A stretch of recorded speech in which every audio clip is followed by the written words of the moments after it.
Hello student, welcome once again SDS Vidyapit Allahabad YouTube channel. I am A.N. Verma.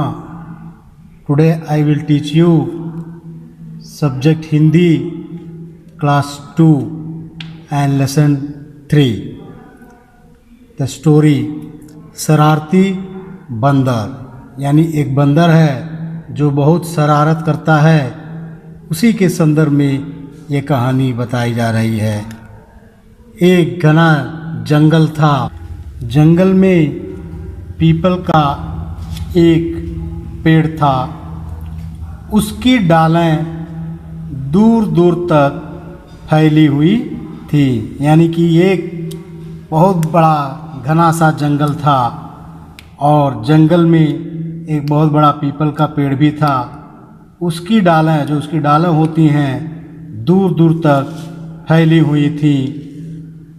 उन डालों पर बहुत से पक्षी यानी कि चिड़िया घोंसले बनाकर रहते थे। अनेकों चिड़िया घोंसला बनाकर उस पेड़ पर, उस डाल पर रहते थे।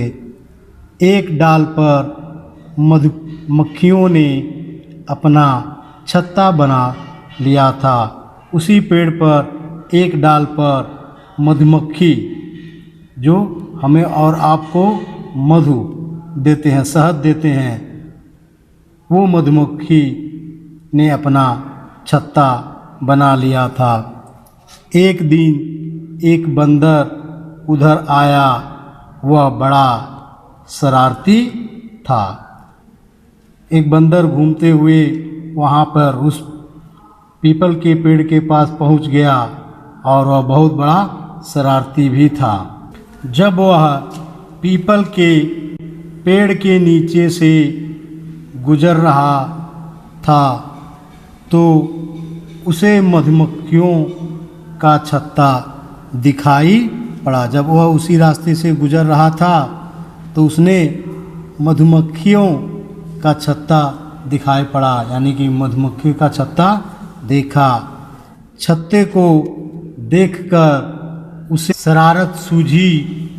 वह पेड़ पर चढ़ गया। जब वह मधुमक्खियों का छत्ता देखा तो उसे एक शरारत सूझी और वह जो है उस पेड़ पर चढ़ गया। वह उसी डाल पर पहुंचा जिस पर मधुमक्खियों का छत्ता था, यानी उसी डाल पे वो पहुंचा जिस डाल पे मधुमक्खियों जो है अपना छत्ता लगाया हुआ था। वह उस डाल को पकड़कर लटक गया और ज़ोर ज़ोर से झूलने लगा। अरे शरारती था इसलिए वह उसी डाल को पकड़ के लटक गया जिस डाल पे मधुमक्खी ने छत्ता लगाया हुआ था और ज़ोर ज़ोर से झूलने लगा। झूलने का मतलब वो भी झूल रहा था। बंदर के झूलने से डाल बुरी तरह से हिलने लगी, यानी कि जितना ही आप उसके हिलाएंगे उतना ही वह हिलेगा, यानी कि जितना वह झूल रहा था ज़ोर ज़ोर से और उतनी ही बुरी तरह से हिलने लगी। डाल के हिलने से छत्ता हिलने लगा। जैसे जैसे वह झूलने लगा, ज़ोर ज़ोर से झूलने लगा, उसी तरह उसकी डाल भी बुरी तरह से हिलने लगी। डाल के हिलने से छत्ता भी हिलने लगा। छत्ते के हिलने से मधुमक्खियों को गुस्सा आ गया। अब मान लीजिए किसी के ऊपर अगर हम कोई गलत कार्य कर रहे हैं, उनके खिलाफ कुछ कर रहे हैं तो गुस्सा तो आएगा। उसी प्रकार जब वो उनके छत्तों को हिलाने लगा तो मधुमक्खियों को गुस्सा आ गया।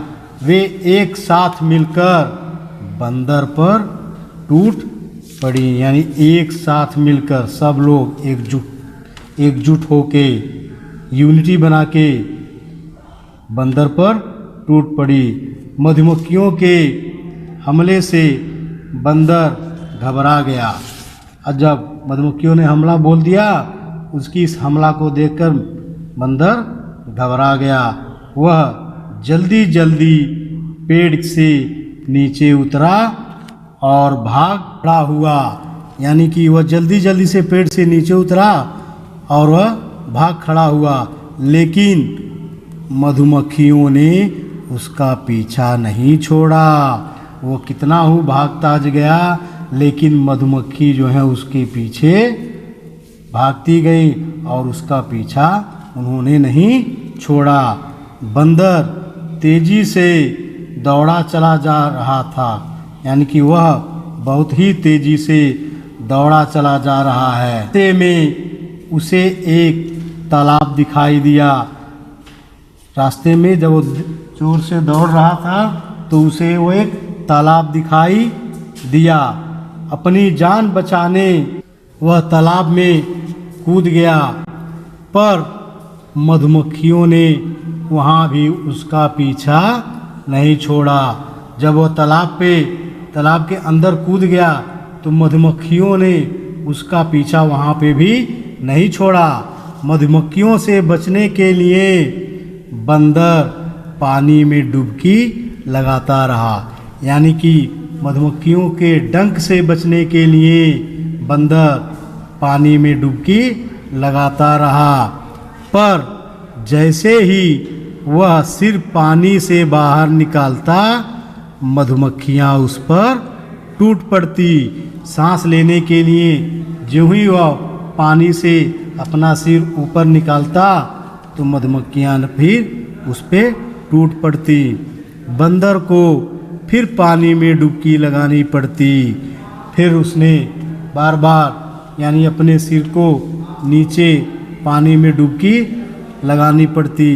बार बार डुबकी लगाने पर मधुमक्खियों के काटने से बंदर बेहोश हो गया।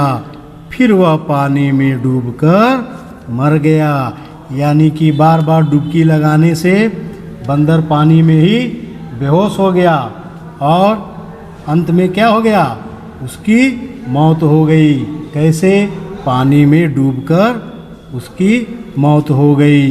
इस प्रकार शरारती बंदर को अपनी करनी का फल मिल गया। प्यारे बच्चों, शरारत सब लोग करते हैं, लेकिन ऐसा शरारत न करें जिसे अपना ही हानि हो। तो प्यारे बच्चों, इस कहानी से हमें यही शिक्षा मिलती है कि शरारत न करें, शरारती न बने। Thank you all of my student.